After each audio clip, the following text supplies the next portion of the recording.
Specially flood से लोग हर साल घर बनाते हैं, उजड़ जाता है, कई कई गांव बिल्कुल उजड़ ही गए हैं समझिए। तो मैं देखता था कि इस तरह की खबरें आती ही नहीं है मिनिस्ट्री मीडिया में कभी।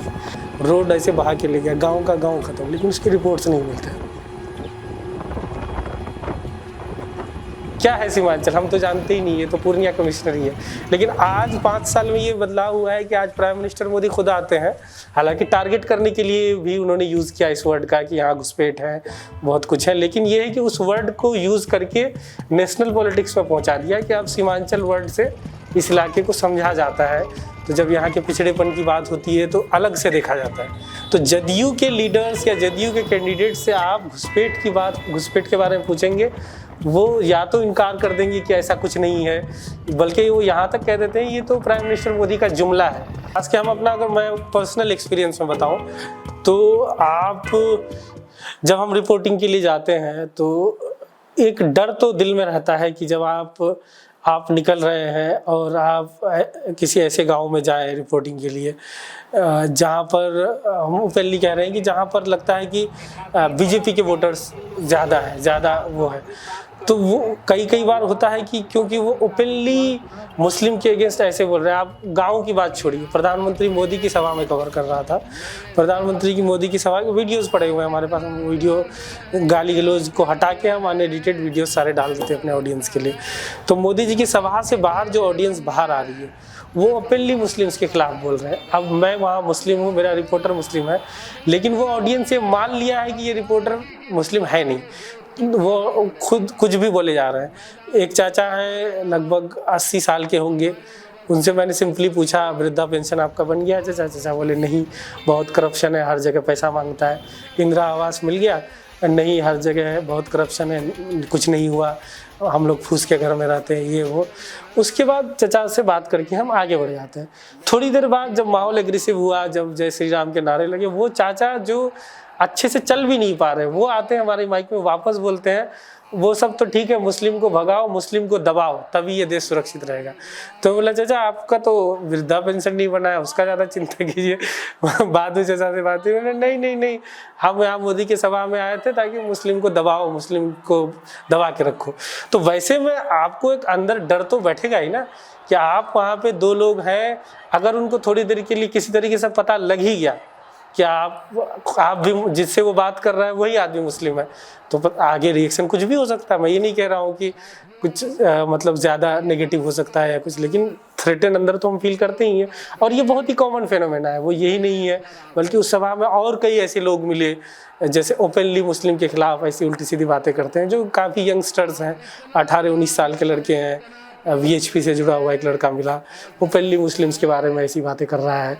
तो थ्रेटन तो आप फील करते हैं आइडेंटिटी की वजह से। ये है कि जब तक कोई पूछता नहीं है तो हम पहले ज़बरदस्ती तो हम अपना इंट्रोडक्शन देंगे नहीं कि भाई आप मत बोलिए मेरे मुंह पे, क्योंकि हम खुद ही मुस्लिम हैं।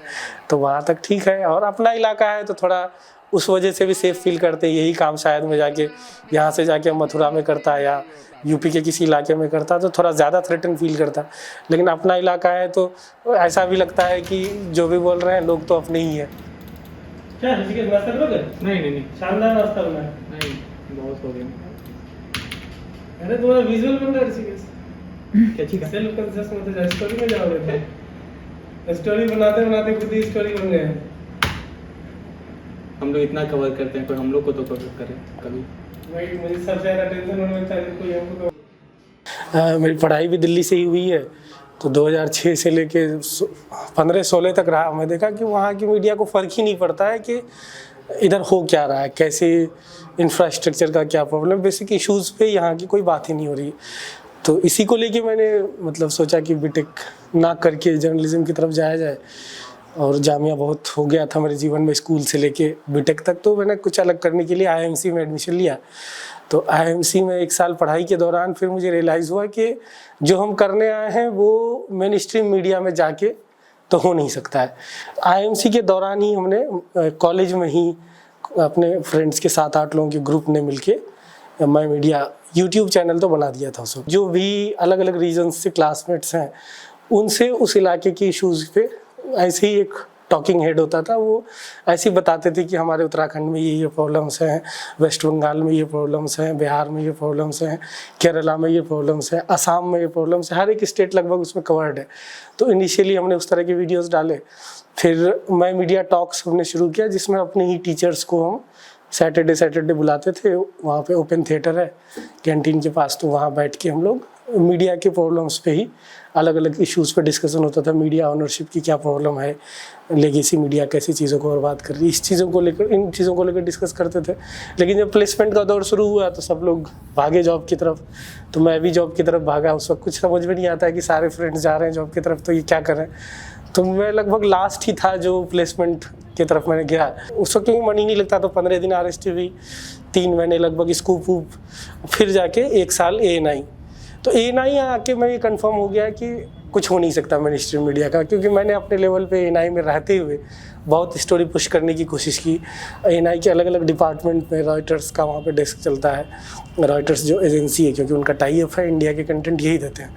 तो उस डेस्क से शुरू किया। फिर जो इनका ट्विटर डेस्क है, जो समझिए कि दिन भर का न्यूज़ रूम का एजेंडा ANI का ट्विटर टीम ही सेट करता है। आज के दिन भी ANI का ट्विटर टीम दिन भर में 10-20 चीज़ों पे बात कर रहा है। पूरी मेन स्ट्रीम मीडिया ज़्यादातर उसी पे पड़ी रहती है कि आज मोदी जी ने ये बोल दिया, OIC ने ये बोल दिया, या कहीं कोई विवाद हो गया, ANI अगर उसको ट्विटर पे पुश कर रहा है तो सब उस पर बात कर रहा है। तो वहाँ भी 1 साल में मुझे रियलाइज़ हुआ कि मेन बेसिक इश्यूज़ पे ये बात नहीं करते, बिल्कुल जिनसे लोगों को कम लेना देना है, लोगों को डाइवर्ट करने की चीज़ें, उस पर ज़्यादा बात होती है। तो उसी दौरान 2017 में फ्लड आया इधर सीमांचल और कोसी इलाके में, जिसमें सिर्फ ये जो सीमांचल के 4 ज़िले हैं, इसमें 500 से ज़्यादा लोगों की डेथ हुई। लेकिन उसका आप आज भी देखेंगे बहुत ही मिनिमम कवरेज है। कुछ ही रिपोर्ट्स कुछ TV चैनल्स के इस पे मिल जाते हैं, लेकिन 500 से ज़्यादा लोग मर गए। और हर एक ज़िले में समझिए कि दर्जनों पुल ऐसे ही फ्लड आया, बहा के ले गया, रोड ऐसे बहा के ले गया, गांव का गांव ख़त्म, लेकिन उसके रिपोर्ट्स नहीं मिलते। कोई साथ नहीं आ रहे हैं तो वही तरीका है कि अपने इलाके में वापस जाके करते हैं, कम से कम वहाँ पे रहने सहने का खर्चा तो बचेगा। फिर 2019 का लोकसभा इलेक्शन आया, फिर कई इधर बाई इलेक्शंस हुए, फिर 2020 का इलेक्शन हुआ। तो करते करते वो जर्नी उस तरीके से चलता रहा। आज हम लोग यहाँ हैं।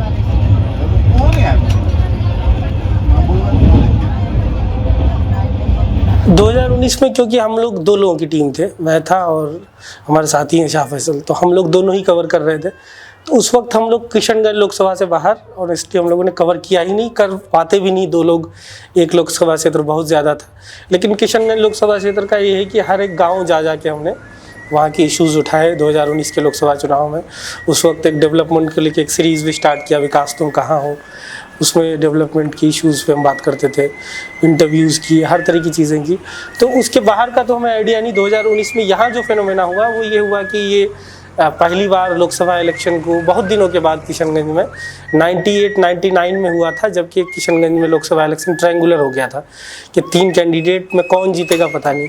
तो 2019 में AIMIM की एंट्री होने से लोकसभा इलेक्शन में, विधानसभा में तो वो 15 में ही आ गए थे, लोकसभा इलेक्शन में जब AIMIM ने चैलेंज की तरफ पे जब यहाँ उभरी तो ट्रायंगुलर इलेक्शन हो गया। तो रेस्ट ऑफ इंडिया से यहाँ का इलेक्शन थोड़ा सा अलग था, क्योंकि यहाँ का 2019 में एक इशू जो थर्ड MIM आई, उन लोगों ने ये बनाया कि ट्रेडिशनली आपने जिन लोगों को वोट किया है उन लोगों ने आपके लिए क्या किया नहीं किया, इस पर बात करना उन लोगों ने शुरू किया। तो जो रेस्ट ऑफ इंडिया में ये चल रहा था कि 14 से 19 में मोदी जी ने क्या क्या किया नहीं किया, तो यहाँ पे इस तरह की बातें चल रही थी। और ये भी था कि यहाँ का जो तीनों कैंडिडेट थे, जो NDA के कैंडिडेट थे, 2019 में जो NDA के कैंडिडेट थे महमूद अशरफ साहब अभी इंतकाल कर गए। अभी उनकी इलेक्शन के कुछ दिन बाद ही 19 के बाद डेथ हो गई थी। तो उस इलेक्शन में उन्होंने ज़्यादा एग्रेसिवली कैंपेन भी नहीं किया था, तो बीजेपी के बारे में ज़्यादा डिस्कशन 19 के इलेक्शन में यहाँ पे था नहीं। इस बार हुआ है कि NDA का कैंडिडेट भी एग्रेसिवली कैंपेनिंग कर रहा है, तीनों कैंडिडेट कर रहा है, तो इस बार डिस्कशन हो रहा है। 19 में किशनगंज लोकसभा क्षेत्र के अंदर NDA के जो फिक्स वोट्स थे वो उनको मिले और वो उतना वोट लाके वो सेकंड पे आए, कांग्रेस जीती, AIMIM थर्ड पे आई। ये था कि वो एक्टिवली उन्होंने उतना कैंपेनिंग नहीं किया था, तो उतना डिस्कशन का भी वो नहीं था कि रेस्ट ऑफ इंडिया में किस तरह की कैंपेनिंग हो रही है, उससे थोड़ा यहाँ पे अलग ही था। तो स्टार्टिंग में क्या हुआ कि यहाँ की पॉलिटिक्स में यहाँ का कोई रेलेवेंस ही नहीं रहा, कि ट्रेडिशनली यहाँ के लोग जो आरजेडी कांग्रेस को वोट करते रहे वो इस इलाके को अपना सेफ जोन मानती रही, तो इस इलाके के लिए ज़्यादा कुछ हुआ भी नहीं और वो इलाका ऐसे ही पॉलिटिकल नेग्लिजेंस में चला गया। कि जब होता है कि आप जब थ्रेटन नहीं फील करते हैं पॉलिटिकल पावर्स, उनको लगता है कि टिकट लेके आ गए जीत गए, तो वो चीज़ यहाँ पे चल रहा था बहुत दिनों तक। तो वो उससे क्या हुआ कि यहाँ की इश्यूज़ पे कभी बात ही नहीं हुई। तो ये पिछड़ापन, जैसे मैंने बताया, इंफ्रास्ट्रक्चर, स्कूल, और बिहार के बाकी हिस्सों में भी है, लेकिन बिहार के बाकी हिस्सों के मुकाबले यहाँ पे बहुत ज़्यादा ही मतलब हालत ख़राब है। जैसे ग्रामीण इलाकों में यहाँ पे जाएंगे, ख़ासकर आप चले जाइए टेढ़ागाछ के इलाके में, किशनगंज का एक ब्लॉक है टेढ़ागाछ, पूर्णिया में आप चले जाइए अमौर के इलाके में, आप कटिहार में चले जाइए कदवा के इलाके में। इन इलाकों में आपको अगर अच्छी सड़क मिल जाए तो वो समझिए आपकी किस्मत है। ग्रामीण इलाकों में कह रहा हूँ, आप हाईवे छोड़िए, स्टेट हाईवे छोड़िए, जो मेन कनेक्टिंग मार्केट के रोड्स हैं उसको छोड़ के आप अंदर आइए, बहुत मुश्किल से आप उन इलाकों में 4 व्हीलर लेके घूम पाएंगे। कल ही हम घूम के आए हैं अमौर और बैसा के पूरे इलाके से, बहुत मुश्किल होता है। मतलब हमेशा आप लगता है कि गाड़ी ऐसे हिल ही रही है, कब स्टेबल रोड मिलेगा पता ही नहीं चलता। ये 2024 में आज तक इस इलाके का ये हाल है। तो ये इलाके की जो इश्यूज़ हैं, इन पे जो बेसिक इश्यूज़ हैं उन पे बात ही कम हुई। अब हुआ है कि तीसरा फ्रंट आने से कम उस पर डिस्कशन होना शुरू हुआ है।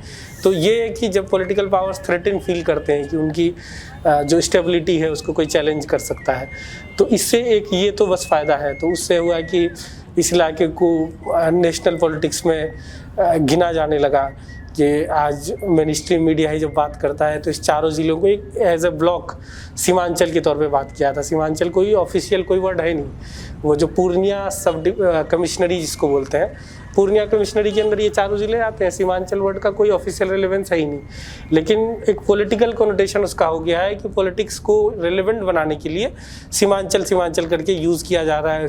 यहाँ तक कि प्रधानमंत्री मोदी भी इस बार जब पूर्णिया में आए तो उन्होंने अपनी स्पीच में कई बार सीमांचल वर्ड का यूज़ किया।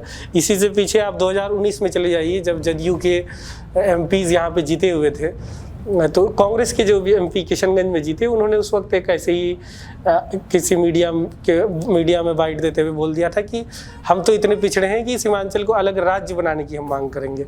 तो इस पर रिएक्शन जब मीडिया वालों ने, कटिहार से जदयू के अभी एमपी हैं और वो इस बार कैंडिडेट भी दुलाल गोस्वामी, उनसे जब रिएक्शन मांगा कि सीमांचल कांग्रेस के एमपी हैं किशनगंज के, वो सीमांचल को अलग राज्य बनाने की मांग कर रहे हैं, अलग स्टेटहुड की मांग कर रहे हैं, तो उन्होंने कहा कि सीमांचल है क्या?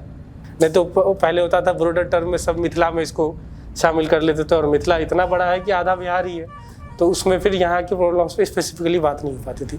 इसके अलावा यहाँ पे आप मुझे बता सकते हैं, क्योंकि मुस्लिम मेजॉरिटी पॉपुलेशन है, तो यहाँ पे किस तरीके की पॉलिटिक्स डेवलप कर रही है इस वक्त? क्योंकि नेशनल पॉलिटिक्स तो एक तरीके से ड्रिवन है, एंटी मुस्लिम है, तो इस वक्त यहाँ पे जो है कैसे शेप कर रहा है?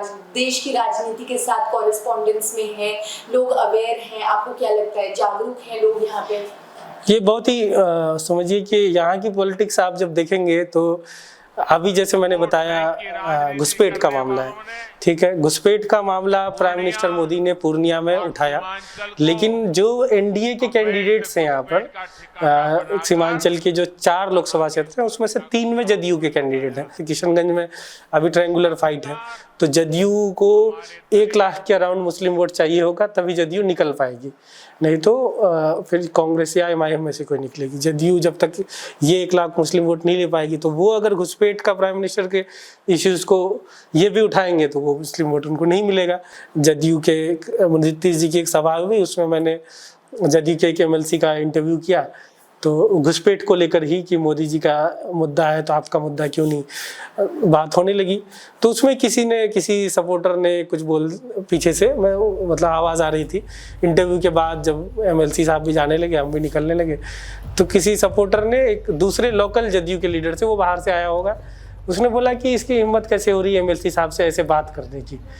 तो उसको उस लीडर ने ये जवाब दिया क्योंकि ये यहाँ का लोकल है तो बोल सकता है, उसको, क्योंकि यहाँ के सब लोग जानते हैं। तो वो वाली बात भी साथ में आ जाती है कि एक आइडेंटिटी है, मुस्लिम आइडेंटिटी है, तो लोकल वाला आइडेंटिटी भी कई बार हम लोग को बेनिफिट भी करता है और कई बार नुकसान भी करता है कि लोग यहाँ तक जानते हैं कि आप किस गाँव के रहने वाले हैं, आप कहाँ पर रहते हैं। तो उससे एक थ्रेटन भी फील होता है कि आप जब स्टोरी चलाते हैं तो हो सकता है कि कई बार हुआ भी है कि लोग घर पे भी आ जाते हैं। एक बार हमने फैक्ट चेक किया, यहाँ पे इंडिया पाकिस्तान का मैच उस वक्त हुआ था, तो उसी रात को शहर में कुछ शादियाँ थी, तो उसमें उस मैच में पाकिस्तान जीत गया था और वो जब तक जीत हुई भी नहीं थी उस वक्त कोई बारात आया तो कुछ पटाखे फूटे, तो बजरंग दल के लड़कों ने यहाँ पे फेसबुक पे लिख दिया, उल्टी सीधी बातें मुस्लिम्स के बारे में लिखने लगे।